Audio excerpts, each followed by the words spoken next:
and fall through the bar. Saw it happen. Hey, Trig, over here. A pub called the Jewels on top of Balham Hill. The guy did it exactly like that, showing off to some girls, him and some mates, showing off to some girls over here.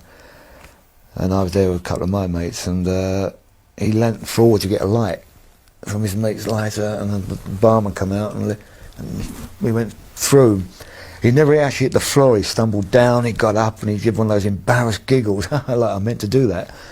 And I just stuck with me, and again, I think I was at the BBC Club, and we were talking about things, and I said to David Jason, I saw this thing, I'd love to use it, and I don't know how or where, and we must have waited 10 years before we got the opportunity to use it.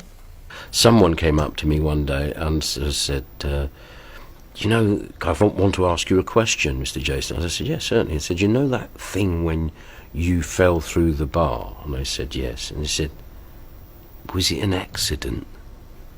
And I said, what do you mean, was it an accident? He said, did you mean to do it? The construction that went into that to make that work was very interesting. I don't think everybody at the time thought it was going to be a classic moment. Everybody looks at it and thinks, probably, oh, that was just, he fell through the bar. But it was meticulously rehearsed. I mean, we didn't rehearse him falling through the bar every day, obviously, but we talked about it. David and I had long conversations about it. I had a tremendous grounding in the theatre. And I was the one, when I was in the theatre, I did all the Brian Rix farces, and I was on tour in plays. And one of the great things that I did was it was very physical. I was very fortunate in being able to enjoy getting thrown out of doors and diving into settees and diving through hatches. So it was quite natural for me. We can't go wrong here. All we've got to do is learn their language. Why, they're foreign then? What we did was we had Roger Lloyd-Pack and David Jason trying to chat up two birds. So the important thing was never to cut. Was to hold the shot, and if you look at it, we never cut. We just held the shot in quite a loose shot, which was quite, because normally if you've got a funny moment, it's to cut into it and make it bigger.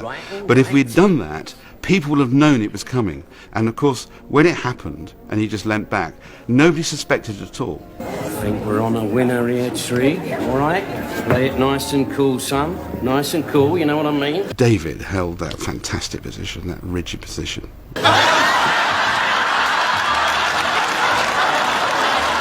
Then you got another laugh, because Roger just turned around in that wonderful trigger kind of moment where he just looked and said, what happened there? And then David popped up with that immortal line.